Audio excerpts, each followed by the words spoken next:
Kejikran badai ke All India Trinamool Congress TMC ke ai Kyrshan yo Saleng East sang ma ban job election MP Lok Sabha Natura Parliamentary Constituency ke balapan bana ke South Rai Ujeli arja apsau kam syam lapan sengotunat yo Saleng bat kam badai hi ki Nongthep vote ki bala ai ke Kyrshan yo u.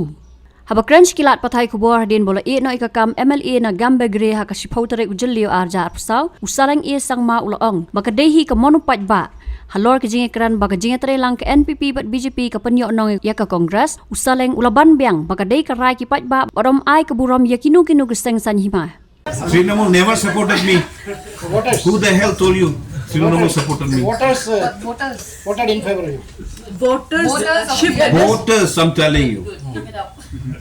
Voters, and then definitely it's the, it's the divine intervention. I'm telling you, it's the God Himself who has given me, blessed me right now.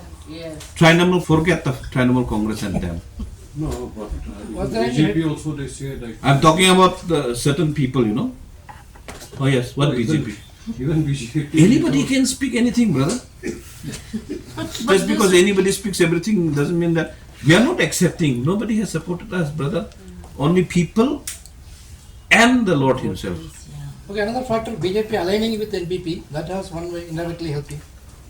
Which one? BJP aligning with No. It's the people only.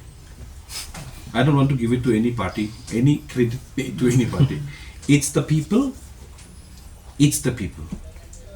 And the church leaders and the people. Habatin, pej bahagi kishap, kashap plus F. Ka plus F? Hakabam bangibam dunaki eki batay kamet. Namar kata habathiru atau kau kamlu ka umpnyang kadut pej ya kashap plus F haka jingsom.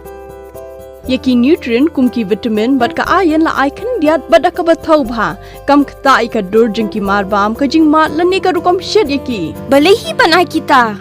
Kadon ka we ka jing mentoy ba kongsan. Ka kot ka kia.